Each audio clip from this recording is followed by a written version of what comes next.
નમસ્કાર મિત્રો, welcome to my channel the way classes English for all. મિત્રો, આજે આપણે ધોરણ 6 નો જે યુનિટ 6 છે, બરોબર, એની આજે સ્ટોરી છે એન એન્ટિક ટાઈમ મશીન, એ આપણે ભણી ગયા છે. અને એની નીચે જે આપેલા પ્રશ્નોના જવાબ છે, ત્યારબાદ આ જે ટેબલ છે અને આ જે રીડિંગની જે કવિતા છે એના આધારે નીચેની જે ખાલી જગ્યાઓ છે એ આપણે જોવા જઈ રહ્યા છે. જો તમારે આગળની એક્ટિવિટી અને સ્ટોરી જોવાની બાકી હોય તો વિડીયોના ડિસ્ક્રિપ્શનમાં એની લિંક આપેલી છે, તમે ત્યાં જઈને જોઈ શકો છો. મિત્રો, વિડીયો પસંદ આવે તો ચોક્કસથી લાઇક કરવાનું ના ભૂલશો. તમારી કોમેન્ટ જરૂરથી કરજો, કારણ કે તમારી કોમેન્ટ છે એ અમારા સુધારા વધારવા માટે ખૂબ જ ઇમ્પોર્ટન્ટ રહેશે. સાથે સાથે જો અમારી ચેનલ સબસ્ક્રાઇબ ના કરી હોય તો આવા નેક્સ્ટ વિડીયો જોવા માટે, ઇંગ્લિશના વિડીયો જોવા માટે અમારી ચેનલને સબસ્ક્રાઇબ કરો. Here we go. મિત્રો, આ જે સ્ટોરી છે આપણે આગળની ભણી ગયા છે કિરણ અને એના દાદાજીની ટાઈમ મશીનની, બરોબર. એની અંદર હવે પહેલો પ્રશ્ન છે, what will you do if you get the time machine? બરોબર, તમે શું કરશો જો તમને ટાઈમ મશીન મળે? તો અહીંયા જવાબ આઈ થી શરૂ કરવાનો મિત્રો. આઈ વિલ ગો ટુ, બરોબર. હવે એવું કહેવામાં આવે છે કે તમે શું કરશો? તો હું જઈશ, બરોબર, to back in Ramayana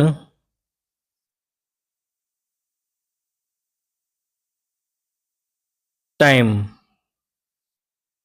okay મિત્રો, I will go to back in Ramayana time. રામાયણના સમયમાં જઈશ, અથવા તો મહાભારતના સમયમાં જઈશ, અથવા તો કોઈ પણ જૂનો જે સમય છે એની અંદર હું જવાનો પ્રયત્ન કરીશ. આવો તમે જવાબ ત્યાં લખી શકો. I will go to back in Ramayan, બરાબર, YAN ટાઈમ. બીજું છે મિત્રો પ્રશ્ન, give the new title to the story. નવું આપણે કોઈ ટાઇટલ આપવાનું છે, જે અહીંયા ટાઇટલ આપ્યું છે એની સિવાય. તો અહીંયા આપણે ટાઇટલ આપી શકીએ વન્ડરફુલ ઇન્ડિયા. ઓકે, અદ્ભુત ભારત.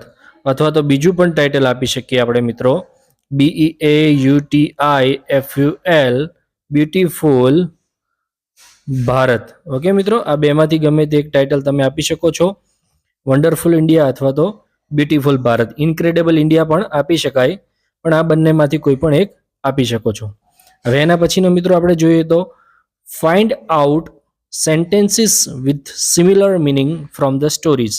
નીચે આપેલા વાક્યોનો સમાન અર્થ ધરાવતા જે વાક્યો છે એ આપણે વાર્તામાંથી શોધીને લાવવાના છે. તો પહેલું છે, a weaver explain about weaving tradition clothes.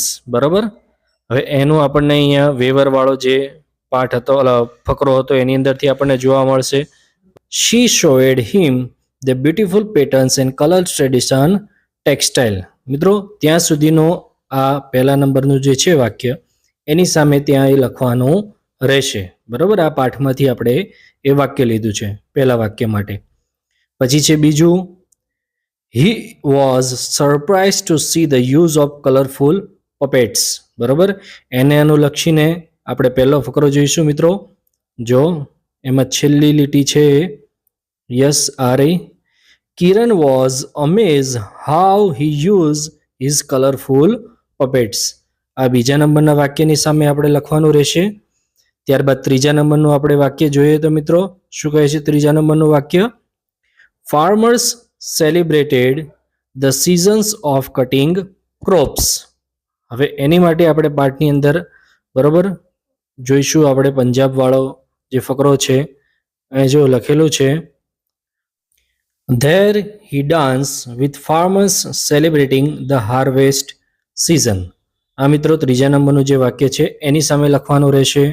ત્યારબાદ ચોથા નંબરનું જે વાક્ય છે આપણે જોઈએ, he found a different machine. એ પણ આપણે પાઠમાંથી જોવાનું છે. તો જો શું કહે છે, અહીંયા આપણે પહેલો ફકરો જોઈશું, એની અંદર અહીંયા આપેલું છે, જો Once Kiran found a strange machine in his grandfather's laboratory. આ 4 નંબરના વાક્યની સામે લેવાનું છે, લખવાનું રહેશે. ત્યારબાદ પાંચમા નંબરનું આપણે જોઈએ તો, Kiran knew about old art culture of puppets. તો જો એની માટે શું આવશે, પહેલો ફકરો આપણે જોઈએ, ધ પપેટર ટોલ્ડ હિમ અબાઉટ, એની અંદર આવશે, બરોબર, અહીંયા આવશે, જો દેખાય છે અહીંયા, The puppeteer told him about the ancient art of kathputli. આ મિત્રો 5મા નંબરના વાક્યની સામે લખવાનું રહેશે.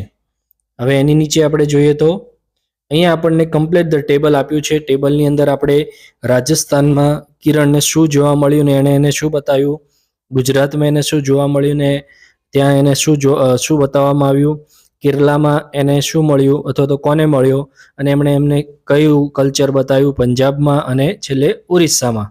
તો સૌથી પહેલાં ગુજરાતમાં એમને મળ્યા એક ગિફ્ટેડ વેવર, બરાબર, કૌશલ્યવાન જેને વણકર કહેવામાં આવે, અને ત્યાં એણે શું જોયું તો the beautiful patterns and colours of traditional textile.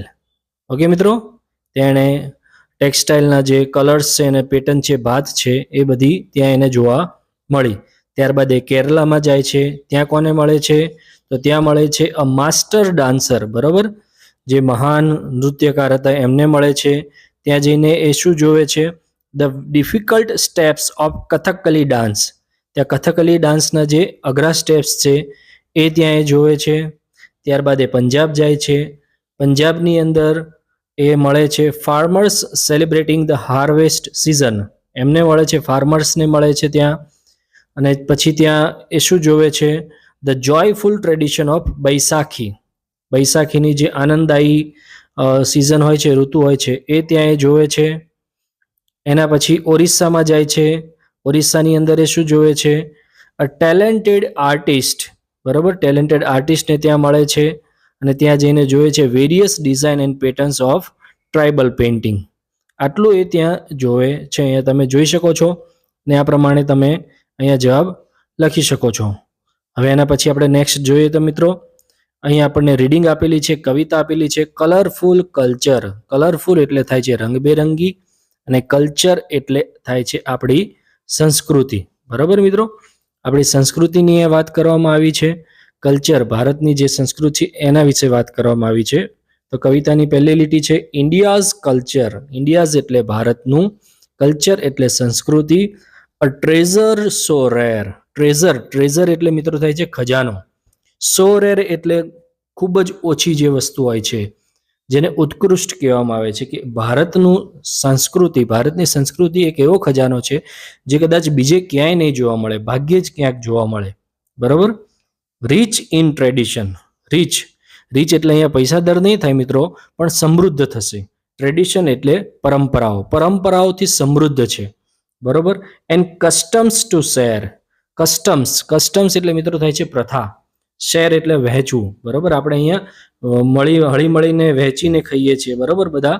એ આપણી પ્રથા છે, એ આપણી ટ્રેડિશન છે, એ આપણી સંસ્કૃતિ છે, પરંપરાઓ છે. We honour our elders with respect and care. We એટલે આપણે, ઓનર એટલે આદર આપીએ છીએ, સત્કાર કરીએ છીએ. બરોબર. અવર એટલે આપણા, એલ્ડર્સ એટલે વડીલો, આપણાથી જે મોટા હોય છે આપણે એમનો આદર કરીએ છીએ, સત્કાર કરીએ છીએ. વિથ રિસ્પેક્ટ એટલે સન્માનથી આપણે એનો આદર કરીએ છીએ. એન્ડ કેર આપણે કાળજી પણ રાખીએ છીએ આપણા વડીલોની. આપણને એવું જ શીખવાડવામાં આવે છે આપણા માતા પિતા દ્વારા, આપણા ટીચર્સ દ્વારા, આપણા વડીલો દ્વારા કે આપણાથી મોટા છે એમનું આપણે રિસ્પેક્ટ કરવું જોઈએ. Namaste, a greeting that shows we truly care. નમસ્તે, બરાબર મિત્રો, નમસ્તે એક એવું અભિવાદન છે. નમસ્તે ઇઝ અ ગ્રીટિંગ એટલે અભિવાદન છે. ધેટ શોઝ એટલે બતાવે છે. વી ટ્રુલી કેર. વી એટલે અમે, ટ્રુલી એટલે સાચે જ, કેર એટલે ધ્યાન રાખીએ છીએ, પરવા કરીએ છીએ. નમસ્તે કરવાથી જ સામેવાળી વ્યક્તિને એવું દેખાય છે કે ના, આ આપણું પોતાનું છે, આપણું ધ્યાન ચોક્કસથી રાખશે અને એને વિશ્વાસ આવે છે. Our festivals, a gallery of lights. બરોબર. અવર એટલે આપણા, ફેસ્ટિવલ એટલે તહેવારો, ઉમંગોનું પ્રદર્શન કરે છે. જો ડિલાઇટ એટલે ઉમંગો, આનંદ. ગેલેરી એટલે મિત્રો અહીંયા ફોટાની ગેલેરી નહીં, બરોબર, પણ અહીંયા થાય છે પ્રદર્શન.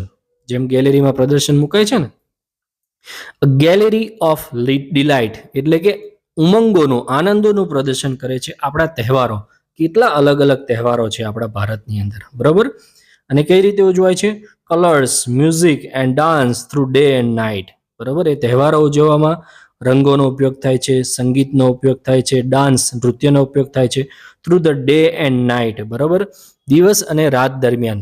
દિવસ રાત રંગો અને સંગીતમય અને નૃત્યોથી ભરેલા હોય છે જ્યારે આપણે તહેવારો શરૂ થાય છે અથવા તો આપણો તહેવાર હોય છે ત્યારે. છેલ્લી બે લીટીમાં શું કહે છે?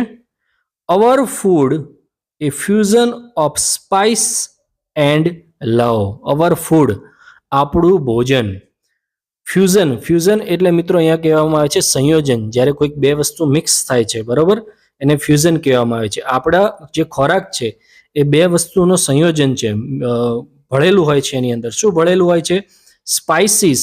સ્પાઇસ એટલે મિત્રો થાય છે મસાલા, આપણે જે અંદર નાખીએ છીએ તે. એન્ડ લવ, પ્રેમ. આપણે જેને પણ પીરસીએ છીએ એ પ્રેમથી પીરસીએ છીએ, એટલે અંદર રહેલો પ્રેમ ખાવામાં મળી જાય છે અને સામેવાળાને આનંદ આવે છે આપણા ઘરે જ્યારે પણ કોઈ મહેમાન આવે ત્યારે. Serving each bite sent from above. બરાબર, અહીંયા એવું કહે છે કે ઉપરથી મોકલેલ પ્રત્યેક કોળિયો સ્વાદ માણીએ, એવું કહે છે. સેવરિંગ એટલે કે આપણે જે પીરસીએ છીએ, ઈચ બાઇટ દરેક કોળિયો, સેન્ટ ફ્રોમ એબોવ. સેન્ટ એટલે મોકલવામાં આવ્યો છે, એબોવ એટલે ઉપરથી. બરોબર, ઉપરથી આપણને ભગવાને જ આપણને આ બધું જમવાનું આપણને આપ્યું છે, પણ એ આપણે પ્રેમથી કોઈને ખવડાવીશું તો એનો આનંદ અલગ રહેશે મિત્રો.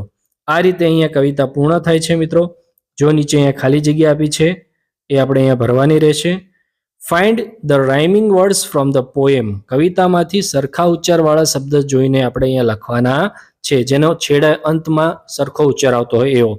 તો રેર માટે થશે અહીંયા શેર, બરાબર. પછી નાઇટ માટે થશે અહીંયા ડિલાઇટ, DELIGHT. પછી લવ માટે થશે એબોવ, ઓકે, ABOVE. પછી છે we celebrate our festival with. We એટલે આપણે, સેલિબ્રેટ એટલે ઉજવીએ છીએ, ફેસ્ટિવલ વિથ. શેના વડે આપણા ફેસ્ટિવલ ઉજવાય છે મિત્રો?